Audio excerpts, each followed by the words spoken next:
Oke, kita kembali bersama saya, Kang Handri Ramadan. Dan juga Mbok Mami Yasmin. Mbok Mami Kang Ayu Dewe. Kesuwun kan. Sejagat Lah kan ya. ngono saingane dina iki. Kan cuma kita berdua. Oh, ya kan jangan satu salah. ganteng ya Ayu, ya kan? Jangan salah, nanti saya Jangan akan salah ngajak gimana? seorang temen ya. Seorang temen yang Oh, cantik hang wis cerita. diceritakno iku Iya. soal gigi Soal gigi anak. anak. Jare punya teman yang seorang dokter spesialis gigi. Dokter anak. gigi spesialis. Spesialis gigi anak. Kok ono ya? Kan dokter gigi aja, kenapa ada dokter gigi anak? Nah, itulah saya yang bertakon-takon. Tanya-tanya. Jadi waktu kecil saya kok nggak diajak ke Takon-takon itu dokter gigi anak. kata-kata baru. Iya. Catet. Catet. Ini masuk dalam kamus. Masuk dalam t-shirt baru. Jangan bertakon-takon, saudara. Nah, jadi mungkin ini juga supaya tidak salah kaprah setiap masalah gigi. Ternyata ada batasan usia ya, dan ada porsi-porsinya sendiri. Iso jadi penasaran nih dok, apa bedanya ya antara dokter gigi anak yang spesialis anak dengan dokter gigi biasa? Nanti kita Kira-kira apa yang mengharuskan para orang tua itu tidak sembarangan membawa ke setiap tempat yang lebih spesifik lagi, dia mestinya bawanya ke dokter spesialis gigi anak. tapi paling tidak, jadi setiap spesialisasi itu menangani hal-hal yang memang Lebih spesifik. betul. Jadi misalkan ada alasan. ada kok giginya anak saya goyang, kok dicabut kok susah banget, kok sampai bengkak. Itu berarti tandanya sesuai membutuhkan spesialisasi itu. Oh gitu. Tapi saya juga gini, kebetulan kan kemarin tuh ngobrol-ngobrol. Saya tuh punya teman ya, dia tuh juga punya balita ya, anaknya dia masih tumbuh kembang, makanya aku bawa ke sini biar sekalian dia cerita seperti apa sih, apa yang sudah dia lakukan, karena konon katanya kalau gigi itu tidak terpelihara sejak dini, itu juga akan bermasalah juga nanti kalau dia sudah dewasa. Kalau para orang tua juga tidak punya pengetahuan bagaimana dia memelihara kesehatan gigi sejak kecil, itu juga nanti akan memberikan pengaruh. Nah, teman saya itu sering tanya-tanya sama saya, Mbak Mami gimana ya ini anak saya itu giginya begini, saya ini sudah melakukan treatment kayak gini, tapi itu bener apa enggak? Daripada dia tanya-tanya kepada aku yang bukan dokter spesialis ini, Ya, ajak ke sini. langsung ajak ke sini. Kebetulan dia itu adalah juga kan punya usaha yang suka manis-manis, jadi anak kan suka telik-telik. Ya itu, selain takon-takon itu ada telik-telik ya. Telik-telik. Oh, sakit. Jadi suka icip-icip gitu. Dia kan punya produk dessert gitu kan. Jadi sekalian aja aku bawa, nanti biar dia bisa tanya-tanya langsung kali ya sama dokternya ya.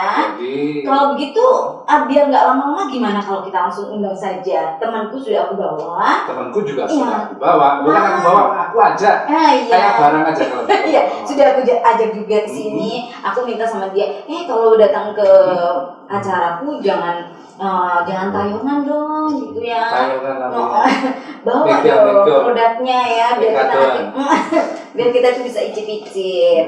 Kalau gitu kita langsung aja yuk. Perkenalkan mereka. Saya membawa teman saya Dokter Gigi Rianita Ramadhani. Pasti lahirnya setelah lebaran itu ya. Hah? Iya betul. Iya. Setelah lebaran lahirnya. Namanya Rianita Ramadhani. Kalau setelah lebaran Syawali. Syawalani ya. Iya, Syawalani. Oke, dan aku juga sudah ajak ini teman saya Anjar namanya. Kalau gitu kita langsung suruh mereka untuk masuk ya, mana ya? Kok belum datang-datang juga sih? Geser, kameranya geser. Aduh, kita dramanya kok sama ya dari episode ke episode. Malah beda itu. Efeknya lihat Episode kemarin begitu, kita ngobrol guys. Episode sekarang itu kan kreatif banget sih. Biarin nanti desain grafisnya dari pusing-pusing sendiri bikin gimana. Aduh, kita langsung bergeser posisi duduk maksudnya, karena di sebelah saya ini sudah ada Dokter Rianita Ramadhani, adalah dokter spesialis gigi anak di Rumah Sakit Yasmin Banyuwangi. Iya, oke. Dokter Rianita, apa kabar? Sehat ya? Baik. Oke. Lama ya nggak ketemu ya? Setahun kali ya. Emang udah pernah ketemu sebelumnya? Dia pikir dia yang paling kenal. Nah, itu pengalaman pribadi. Saya baru ketemu kemarin soalnya. Kita mau udah kenal cangking drama iya. kita. Luar biasa. Desain seakan-akan aku tuh enggak kenal. Padahal aku itu udah hangout bareng. Oh, luar biasa. Terus saya juga akan menyapa teman saya ya. Ya. Ini profesinya banyak, vokalis, kemudian juga admin Instagram yang cukup terkenal di Banyuwangi, terus kemudian dia owner juga dessert Dessert, dia ya. ini. Nah, ini produknya nih. Halo, apa kabar? Baik, alhamdulillah. Anda sehat. Oke. Sekilas kok mirip Syahrukan ya? Sebenarnya ya, dulu kita masih saudara. Gitu. Oh. Cuman saya dibuang sama orang. Coba 1-2 bait lagunya. Yang apa? Yang Syahrukan. Sudah lupa. Kalau Sarkan nggak bisa ya? Tapi kalau selain lagu Sarkan bisa? Iya, lagu apa? Saya malu kalau di depan kamera gini. Padahal maluin biasanya. Oke, nah kebetulan kita sudah ada Dokter Rianita. Kita tadi ngobrol-ngobrol sih pas kita opening kita ngobrol. Ternyata ada ya dokter spesialis gigi anak. Karena kalau ngomong soal gigi biasanya orang tua langsung aja bawa ketika ada masalah dibawa ke dokter gigi. Gitu. Atau kalau zaman kecil saya tidak dibawa ke dokter gigi, Mbak. Ke mbah saya. Mbah, ini gigi anaknya sudah hampir copot. Langsung sama mbahnya ditarik. Oke. Sekarang enak ada gigi. Iya. Nah, ternyata kan ada itu dokter spesialis gigi anak. Jadi biasanya setiap orang tua itu kalau misalnya bermasalah dengan giginya itu langsung dibawa ke dokter gigi. Kalau zaman dulu apa namanya? Kalau saya zaman dulu bukan dibawa ke dokter gigi, tapi kemana? dibawa ke mbah saya. Kenapa kalau dibawa ke mbahnya? Jadi sudah berpengalaman untuk nyabuti giginya cucu-cucunya. Jadi dibawa, Mbah ini giginya Andri. Sudah goyang. Iya, langsung dicabut itu. Pakai bonus enggak? Oh, habis itu dikasih uang biasanya. Mungkin barangkali cabut gigi dapat 1. Oh, Dapat belum. 1 dapat. Ya dok, sebenarnya apa sih dok? Dokter spesialis gigi anak itu dan apa yang membedakan dokter spesialis gigi anak dengan dokter gigi biasa? Ya mungkin sebelumnya saya ingin memberi informasi dulu kepada ibu-ibu yang ada di Banyuwangi. Mungkin banyak yang belum mengerti, belum familiar tahu. Gitu juga ya. Belum tahu bahwa ada spesialis memang yang khusus di cabang dari dokter gigi yaitu untuk merawat khusus untuk merawat gigi anak. Jadi memang gigi anak ini banyak sekali orang tua yang belum tahu bahwa perlu dilakukan perawatan. Mesti mindsetnya ngapain dirawat kan nanti copot ganti gigi permanen, jadi nggak perlu ada perawatan atau mungkin konsultasi atau seperti yang lain-lain. Ya ini sangat penting sekali bahwa memang kita dokter gigi anak ini fungsinya di sini hanya untuk merawat gigi anak-anak. Selain itu kita juga bisa memberi edukasi kepada orang tua pentingnya merawat gigi anak sejak dini. Kemudian untuk pasien yang berkebutuhan khusus juga, itu kompetensi kami merawat gigi mereka, untuk merawat gigi, merawat oklusi atau seperti apa ya? Perkembangan gigi dari fase pertama awal tumbuh sampai nanti ganti gigi permanen, itu sangat perlu kita lakukan perawatan. Nah, ini memang yang kurang begitu orang pahami. Iya, karena kalau ngomongin soal gigi ya udah langsung bawa dokter gigi umum gitu ya. Jadi memang ternyata ada spesialisasi karena pada saat kenapa harus sampai di spesialisasi? Apakah memang pertumbuhan gigi ketika masih usia dini itu sangat-sangat dianggap sangat-sangat penting sampai harus ditangani secara khusus? Ya, kita tahu sendiri bahwa anak-anak itu punya tingkat ketakutan yang berbeda. Mereka lebih sebenarnya berani, cuman karena untuk melihat situasi seperti ruang klinik yang bisa dikatakan aneh atau menyeramkan, nah itu di situ fungsi kita adalah untuk membiasakan anak sedini mungkin untuk memeriksakan gigi. Jadi begitu dia saat ada keluhan gigi tidak merasa takut atau canggung untuk pemeriksaan gitu. Jadi kita membiasakan anak-anak untuk merawat giginya dari kecil, orang tua juga tahu bahwa memang perlu, sehingga lebih ke manajemen takut anak sih untuk pemeriksaan ke dokter gigi anak. Jadi memang, mungkin ruang prakteknya juga dilengkapi dengan misalkan ada gambar desain desain yang lucu-lucu biasanya. Jadi ruangannya dibuat senyaman mungkin ketika dia masuk dia merasa ya ini kayak ruangan main gitu ya. Betul. Ada gambar bonekanya. Jadi beda mungkin dengan yang tapi kalau di rumah sakit Yasmin sudah demikian ya. Artinya ruang untuk pemeriksaan gigi anak tidak bercampur dengan ruang pemeriksa gigi secara umum. Ya, kita punya desain ruangan sendiri sehingga anak-anak tidak takut lagi untuk pemeriksaan. Mungkin untuk alat dan bahan sebenarnya sama, cuman bagaimana cara kita menyampaikan, menjelaskan kepada anak. Mungkin untuk tindakan pertama tidak dilakukan tindakan dahulu, jadi biar anak terbiasa, tidak takut dan akhirnya nanti mau untuk memeriksakan gigi. Gitu. Saya yakin bahwa dokter gigi Rianita ini bisa menguasai bahasa anak-anak. Oh ya? Iya. Misalkan gimana gitu. Dia tahu gitu. Karena memang berkecimpung di gigi anak. Iya. Dan itu dimulai dari nol kan ya. Artinya mulai dari anak bertumbuh gigi gitu kan. Itu batasannya usia berapa sampai berapa? Dari awal anak tumbuh giginya itu biasanya sekitar 6 bulan, ada bahkan 4 bulan. 4 bulan sudah muncul, 6 bulan sampai 2 tahun itu usia awal pertumbuhan gigi, dan terkadang orang tua di situ miss. Jadi mereka tidak membersihkan, tidak konsultasi di situ, padahal di situ adalah fase di mana pertumbuhan awal yang sangat penting untuk dilakukan konsultasi kepada dokter gigi anak sehingga tahu perkembangan sedang selanjutnya. batas maksimalnya ini sedikit ada perdebatan ya. Sebenarnya di IDA ya, untuk Ikatan Dokter Anak itu sekitar umur 21 tahun ke bawah itu masih disebut anak. Cuman 18 tahun sih kalau undang-undang ya. Ya ada yang pertama awal 21 kemudian direvisi di 17 dan tapi ya itu kembali lagi ke orang tuanya sih. Sekarang kan di mana anaknya mau nyaman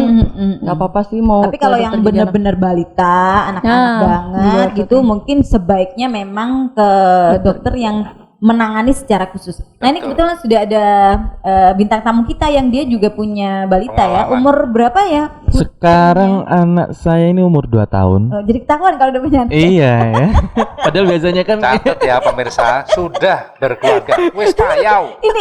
Ini program yang membuat dia nggak bisa ngaku bujang. Jadi udah 2 tahun tuh. Udah 2 tahun. Nah pengalamannya selama istilahnya kan pasti udah mulai perawatan dong ya untuk anaknya. Ketika di rumah dan sebagainya biasanya dilakukan apa? Biasanya pertama anak saya itu dia nggak mau sama sekali untuk itu udah umur berapa bulan nih? 10 bulan, 1 tahun lah. 1 tahun itu nggak mau sikatan, gosok gigi karena apa? Kayaknya ngeri ya anak kecil ya gitu ya. Dia selalu nangis. Pertama saya yaudah sih nggak usah disikatin, pakai kasa gitu kan, pakai kasa pertama coba itu mau, terus akhirnya umur 1,5 tahun aku coba pakai sikat itu nggak mau pertama karena apa namanya takut mungkin ya takut dan sebagainya, lalu aku contohin ini gini padahal dia kan nggak ngerti bahasa kita, mungkin pakai gerakan aja kan ya. Dia terus akhirnya aku paksa akhirnya aku paksa untuk sikatan untuk sikatan karena apa ya, kok giginya mulai ada yang kuning kan nggak enak gitu dipandang kalau dibawa temanku gitu. Kuning aja gitu gak enak. Saya penasaran itu maksanya itu pakai apa, pakai odol atau pakai itu apa namanya batu bata. Jadi maksanya itu langsung aku sikatin dah. Tapi nangis juga nggak? Apa? Nangis juga nggak? Nangis. Pada waktu itu kan nangis sampai. Biar didengerin sama Bu Dokter. Kira-kira yang model begitu bener apa enggak gitu kan? Jadi agak maksa sih ya sampai nangis. Akhirnya. Tapi akhirnya dia nyerah gitu, ya udah manut gitu kan ya, diam gitu, terus aku gini gitu kan ya, jadi mulutnya kebuka langsung aku tapi odolnya nggak sampai ketelan-telan gitu enggak? Nah itu yang aku jadi pertanyaan nih ya buat dokter mumpung di sini ya. Jadi kan biasanya kan aku kan masih tanda tanya nih, odolnya itu pakai odol yang mana? Masih umur 1 tahun, 1 tahun setengah atau 2 tahun itu odol yang baik untuk mereka itu yang mana? Pasta Karena gigi. pasta gigi. Ya. Jadi Odol itu Dia bilang odol. Boso. Dia juang. Odol itu adalah sejenis kendaraan yang biasanya buat delivery. Odong-odong itu namanya. ojol. Itu ojol. Oh, ojol. Di- Odong-odong juga. Jauh. Oke. Jadi gitu kita ya. yang jadi pertanyaan itu tuh kan ya, apa odol yang baik karena kan di sponsor Ya. kayak TV itu ini baik untuk ini, Macem-macem macam-macam. gitu kan. Ada Kodomo. Jangan bukan sebut ya. merek. Coba nanti di titit gitu ya. Oke. Ya itu ya. Itu tit ya. Ulang lagi. Ya jadi kan pakai Oke. itu ya. Dilihat sponsornya kan menarik tuh ya. Oh ini Aman enggak? aman kira-kira enggak kayak itu kan ya. Nah mungkin itu Oke. sih yang aku Ya. pertanyaan. Nah, dari cerita Anjar nih, pertanyaannya adalah sebaiknya mulai kapan begitu ya membersihkan gigi itu dikenalkan kepada balita, dan apakah cara yang bagaimana begitu? Apa langsung ekstrim anak dibiatang itu disikati gitu? Ya. Apakah itu tidak menimbulkan trauma ya gitu kan? Jadi barangkali ada tips, ada strategi yang akan disampaikan langsung oleh Bu Dokter Yanita. Kalau menurut Bu Dokter gimana ya, apa yang disampaikan Dari kasus Anjar nih? Mas Anjar ini bilangnya tadi 1 tahun ya Mas? Iya, Baru mulai. 1 tahun. Nah 1 tahun itu menurut saya sangat terlambat karena kita harus membersihkan gigi anak itu dari awal sejak tumbuh. Ya. Bersihinnya gampang aja. Biasanya kalau sekarang kan dipermudah dengan banyak sikat gigi silikon. Sikat gigi pakai dimasukin tangan, di jari. dimasukkan dalam jari. Kalau nggak nemu bisa pakai kasa. Kasa. Dikasih air hangat, dilap habis menyusu, habis apapun sebelum tidur kita lap. Walaupun dia masih belum kesentuh makanan berat ya. Iya. Walaupun giginya juga belum tumbuh. Walaupun belum tumbuh, gusinya, lidahnya, semua itu perlu dibersihkan. Oh, itu dibersihkan juga. Karena kan kalau menyusu anak lidahnya biasa putih-putih gitu ya. Putih-putih itu bisa memicu terjadinya jamur atau sariawan gitu kalau tidak terbersih. Jadi lidah, bibir, mukosa gusi yang baru tumbuh itu juga bisa kita lap pakai kasa. Kalau nggak ada kapas lah yang gampang di rumah ya, mungkin kasa susah ya, kapas kasih air hangat atau enggak pakai tisu basah yang non alkohol juga boleh, apapun itu cukup di swab, dilap aja sampai bersih, apalagi anak habis menyusu seperti itu.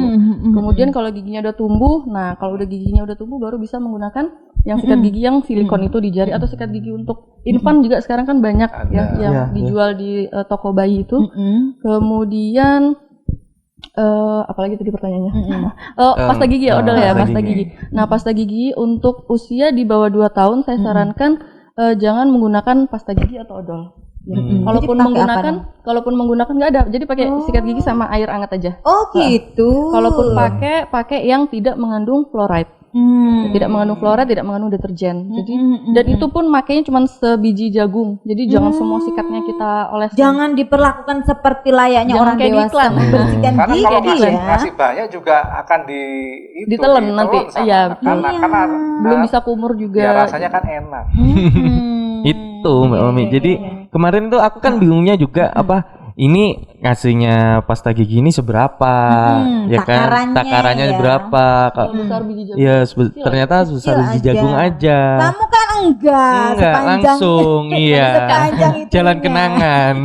Anakmu nangis tetap kamu paksa. Yang kayak gitu kan kadang bikin trauma buat anaknya gimana, ketika Dok, pertama caranya, Dok? kali dikenalkan pasta gigi, terus kemudian dalam proses nih orang tua banyak juga kan pastinya orang tua yang ingin sesegera mungkin istilahnya membersihkan atau gigi anaknya jadi bagus, terus kemudian agak sedikit maksa. Nah itu gimana? Jadi trauma anaknya. Mungkin cara penyampaian dan dimulai dengan kebiasaan. Jadi kita secara membuat momen yang menyenangkan seperti sebelum tidur, kita ajak perlahan untuk menyikat gigi atau dilihatkan video-video tentang cara menyikat gigi, tapi yang kartun. Jadi anak-anak mungkin masih tertarik secara visual.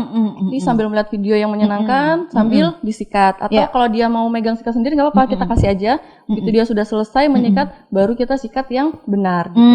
Itu sampai usia 2 sampai 3 tahun untuk masih kayak gitu motorik aja. menyikatnya masih harus kita tetap pantau. 5 tahun pun kalau cara sikat gigi yang salah pasti juga masih ada yang bolong. Kan sering itu orang tua bilang, Padahal wes sikatan ya.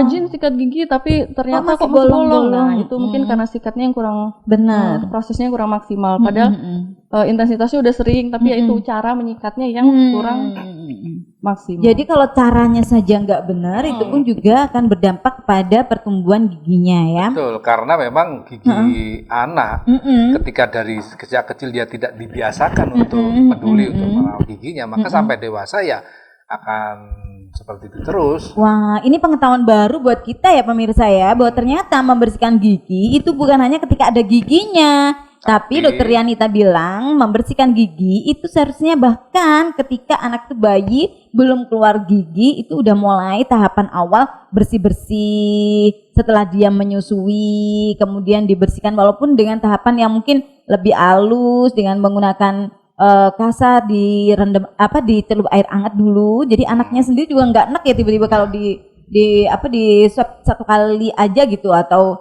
untuk bersihin yang di dalam mulutnya gitu ya dok? Saya kira tadi itu membersihkan gigi ya saya kira ya bisa dimulai dari dalam kandungan. Gimana dong bersihin gigi dari dalam kandungan? Ya nggak ada juga apa yang mau dibersihin, anak juga belum brojol. Saya sampai seperti itu tadi. Pasti gara-gara ya bikin kita emosi deh. Oke, kalau gitu sebelum kita lanjut lagi nih dok ya, sebelum kita ngobrol-ngobrol lagi, karena memang ngomongin soal gigi pada anak itu banyak banget problemnya ya kan, banyak banget yang pengen kita korek-korek, pengen kita ketahui. Tapi yang paling penting adalah carilah tempat jika memang ingin memeriksakan gigi pada anak. Itu nomor satu supaya menekan rasa trauma pada anak dan rasa takut. Itu adalah cari tempat yang polinya itu aman, nyaman, dan nggak nakutin buat anak gitu. Dan ya. ada tenaga ahli, dokter spesialis gigi anak. Nah, seperti dokter gigi Rianita Ramadhani ini, ada praktek di Rumah Sakit Yasmin Banyuwangi. Setiap hari apa dokter? Senin sampai Jumat. Jam 2 sampai jam 5 sore. Ini sekaligus untuk mengetes apakah beliau masih ingat jadwalnya. Terlalu. Kita akan kembali ngobrol-ngobrol lagi sama Dokter Rianita sama Anjar gitu ya tentang bagaimana merawat gigi pada anak-anak Anda setelah iklan layanan masyarakat berikut ini. Masih tetap di program Gesah Sehat Ambi Yasmin Hospital Ono Biaya.